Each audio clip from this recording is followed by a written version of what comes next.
Fala, galera. Fortaleça o nosso canal, curta, comenta, compartilha. Deixa o joinha, não esquece o sininho. Toda quarta-feira, 19 horas, nós estamos aqui com um episódio novo. Agora você falou que a sua relação com Iguaba, você nasceu em Iguaba? Eu sou araruamense, filha de Araruama, posso dizer que eu sou prima de Iguaba, né? Hum. E vim para Iguaba quando Iguaba se emancipou, aproveitando a oportunidade de montar meu próprio negócio. E incentivada também, na época, o presidente do Detran, que tinha casa em Iguaba, eu não cheguei a falar no começo, estou um pouco nervosa, né? A primeira Ah, vez. fica à relaxa. vontade, aqui tá em Então, casa. Aqui não tem nem horário para acabar. Mas mentira. Eu trabalhei desde os 16 anos no primeiro único emprego, 15 anos de trabalho, e já estava bem capacitada. Ao início das minhas atividades, aos 16 anos, eu aproveitei, né, os cursos. Minha mãe sempre foi muito batalhadora, guerreira, muito me incentivou aos estudos. E quando eu vim para Iguaba, foi uma oportunidade de realizar um sonho, de montar o meu negócio. Então, eu agarrei com unhas e dentes, fiz acontecer e vim para cá. E comecei com algumas pessoas que me conheciam de Araruama, eram clientes lá do escritório, trabalhei no escritório de despachante durante 15 anos, e começou minha vida aqui. O seu Kilson, o seu Kelso, o seu Hugo Canelas, fazem parte da minha história. O Zé, lá o dono do prédio da esquina, onde é a farmácia, Zé Galinha, o apelido popular, Zé Galinha, é verdade. era cliente e na época aquele prédio estava todo desocupado. Eu fui a primeira inquilina e eu morei e montei meu negócio, minha sala. Comecei com uma sala, comecei pequeno e assim começou a minha vida. Eu tinha a responsabilidade de criar minhas duas irmãs, que minha mãe faleceu com 38 anos de idade, eu fiquei com 18, assumi essa responsabilidade desde cedo. E eu deixei minhas irmãs com a minha avó, à época, e vim para Iguaba. Aluguei minha casinha, que minha mãe foi a única coisa que minha mãe deixou, uma casa simples, humilde, para ajudar o aluguel aqui. Então, eu iniciei minha vida assim. Minha relação com Iguaba é assim, de gratidão, que me acolheu. Aqui eu já estou estabelecida comercialmente, aqui tem minha família, aqui está minha vida. Então, eu me considero parte integral de Iguaba. Você, apesar de não ter sido eleita direto, você foi uma das mulheres à época mais bem votadas. Foi a primeira Você mulher ficou ali? a ser vereadora? Eu assumi, eu acabei não sei se você me perguntou isso antes. Não. Eu assumi de uma situação bem atípica, né? Foi a primeira cassação Um do vereador município. foi cassado. Eu fiquei como primeira suplente em 2004 no partido, na coligação. Um vereador foi cassado com 4 meses de mandato Meu Deus. e eu tive a possibilidade de assumir a cadeira. E desde lá, aproveitei a oportunidade, desempenhei meu mandato com muita responsabilidade, com muito compromisso, de fazer o meu melhor. E éramos 4 mulheres na Câmara naquela Era? época. Era eu, a Rosa. vereadora Maria Laura, Rosa e Denise Pinheiro. Então, nós só não tínhamos no poder, naquela época, a prefeitura, que era uma juíza e uma E delegada. uma delegada. Só não tinha prefeita. Então, as mulheres Então naquele tinha momento... bastante mulher naquela época na Câmara. Só que era um momento mais, né, difícil, estava na terceira legislatura. Hoje o momento é bem melhor da gente conseguir avançar. Eu assumi em 2019, né? Junho de 2019. Foi a primeira vez que você ficou como secretária? Primeira vez, desafiador, né? É isso que eu ia perguntar. Desafiador. Você pegou, o começo foi mais nervoso, agora você já está tirando de letra, como é que foi? Eu sempre fui muito corajosa, muito ousada, muito, né, de me lançar, de buscar, de aprender, ter humildade. E busquei, primeiro, conquistar as pessoas que tinham conhecimento na área. Eu agradeço muito pela equipe. Eu até brincavam comigo, falavam muito que a secretaria era um serpentário. Ah, meu Deus. Mas não, é porque tem muitas mulheres, são mulheres empoderadas, mulheres com conhecimento. Admiro todas elas, com experiência. E é isso, acho que o segredo é se você reconhecer. Você sabe, eu tinha a formação, mas não tinha experiência. E você tá colada, você ter essa sensibilidade de reconhecer que precisa de ajuda, vamos lá, vamos fazer junto. Então, eu sou a pilota, né? e que tenho as pessoas mais capacitadas. Busquei isso, formar a equipe, deu essa autonomia. Eu agradeço muito ele, porque o segredo é esse: você tem que dar autonomia e você cobrar resultados. Você não faz nada sozinho. Então, é isso que eu faço, tanto na minha empresa como na secretaria. Hoje eu tenho uma equipe na autoescola, por exemplo, que são pessoas super comprometidas, pessoas que eu confio. E até agradeço aqui, deixo um abraço aqui para o Leandro, para a Jéssica, para o Wagner, para os meus instrutores em geral, que fazem parte da história da Autoescola Cláudia. O Wagner, por exemplo, tem quase 20 e poucos anos. Vaguinho. Vaguinho. E como é É? que foi o convite do prefeito? Porque foi ali num governo tampão, né? 2019 foi aquela suplementar que teve. Como é que rolou esse convite? Cláudia, eu preciso de você lá na assistência social. Foi ele e a Alexandre que foi conversar comigo lá em casa. E eu falei, vou falar aqui. Eu falei para ele assim, tá bom, eu vou pensar. Eu fiquei assim um pouco meio assustada, eu não esperava. Eu ia não. perguntar isso. Eu não esperava. Mas eu falei isso para ele, duas coisas que a Alexandre depois me confessou que ele ficou assustado. Você vai me dar autonomia? Tu perguntou isso pro Perguntei, prefeito? você vai me dar autonomia? Aí ele, vou. A Alexandre ficou assim, vou. Porque, assim, eu entendo que existem gestores que engessam. Você só faz o que eles mandam. A gente sabe que você tem que ter habilidade, você tem seu líder, você tem um grupo, você tem compromissos, mas você tem que ter uma certa autonomia, senão você não consegue avançar.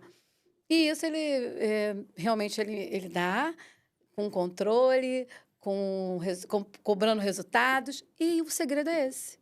Eu estava conversando com ele semana passada sobre isso. Eu perguntei para ele como que ele se sentia vendo a cidade nesse crescimento, qual era o sentimento dele.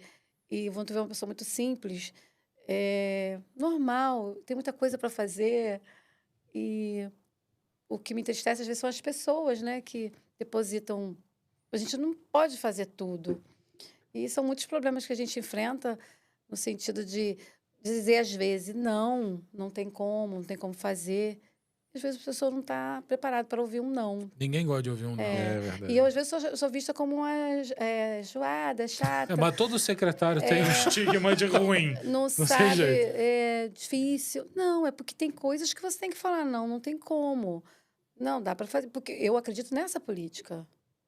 Nessa política que você faz o que é possível e você se empenha.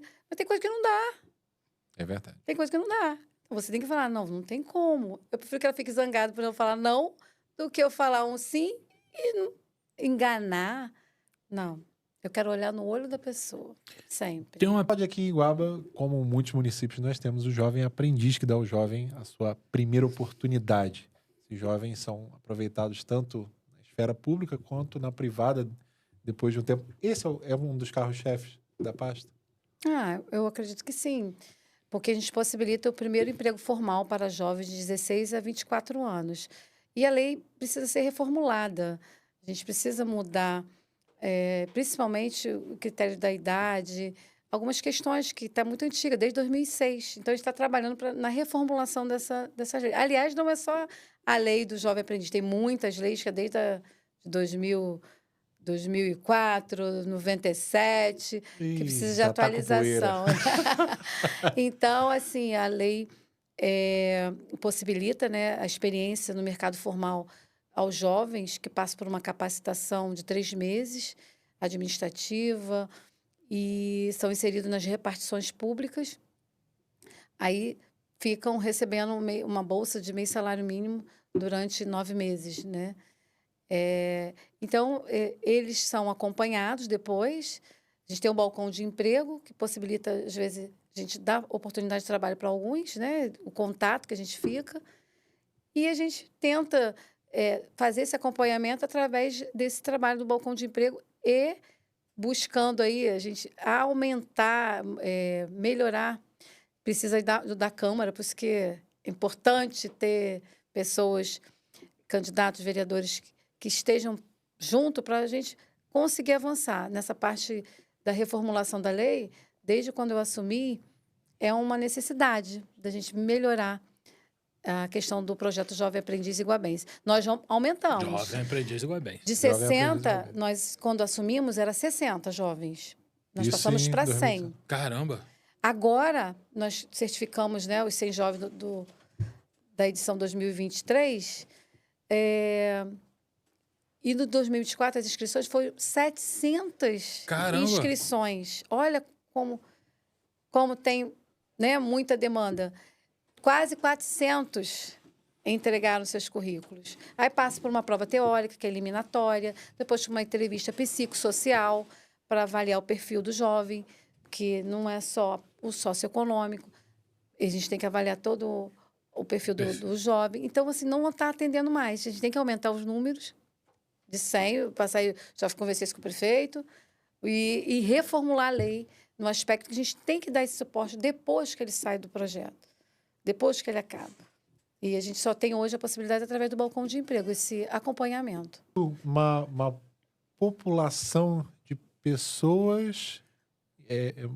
pessoas em estado de Em rua. estado de rua. Em Não, situação de rua. rua. Me faltou agora. Tarcísio que ensinou a gente também, porque a gente também não sabia. Não, eu fico com medo de falar errado, cara. Aqui a gente tem que tomar cuidado mesmo. Então Mas existe essa flutuação. Às vezes, Existe. Iguaba não tem nenhum. Às vezes aparece um 5. grupinho, depois some de novo. Como que funciona isso no município? Existe um centro de acolhimento? Araruama agora lançou o Sítio Nova Vida. Sítio Nova Eu não Vida, sei Vida se aqui em Nova. Iguaba tem demanda para isso, mas como é que funciona? Não, temos demanda sim, pequena, mas temos. É um tema bem complexo, que não envolve só a assistência. A gente envolve também saúde, educação, segurança pública. Saúde Nós mental estamos construindo o nosso plano municipal para a população em situação de rua. Atualmente, o trabalho que é feito junto à população em situação de rua é feito através do CREAS, o CREAS que atende esses indivíduos, acompanha, né, e tenta fazer a inserção deles para voltar para as suas famílias. E a gente disponibiliza hoje, em parceria com a saúde, alimentação. A gente dá um almoço, uma quentinha para eles, um armário para guardar seus pertences pessoais, tudo no CREAS. Um local para banho, local para lavar roupa, uma máquina de lavar para lavar roupa. Então, legal. dentro das nossas possibilidades, nós somos um município de pequeno porte 2. Nós não temos a obrigatoriedade, mas nós temos a responsabilidade. Então, nós temos feito o que é possível fazer. Acolhimento nós não temos, porque a demanda ainda é pequena. Né? E isso é uma responsabilidade a nível de Estado, é uma discussão de CIB, que é uma reunião mensal para regionalizar esse centro pop, porque Araruama, a população é bem diferenciada, a nossa realidade aqui é outra. Mas no nosso caso aqui, o caminho é esse plano. Tá? A gente tem que ter uma reunião agora marcada para o dia 17, tem uma equipe que forma essa comissão, né? E a gente está tentando avançar de forma eficaz, porque não é uma responsabilidade somente da assistência, né? Já houve casos de população aí, indivíduos em população de rua, agredir. Então, envolve polícia, envolve outros temas, né? Outros atores no cenário. Não é assistência. A assistência tem que acompanhar, tem que atender. E já temos casos que já voltou a estudar.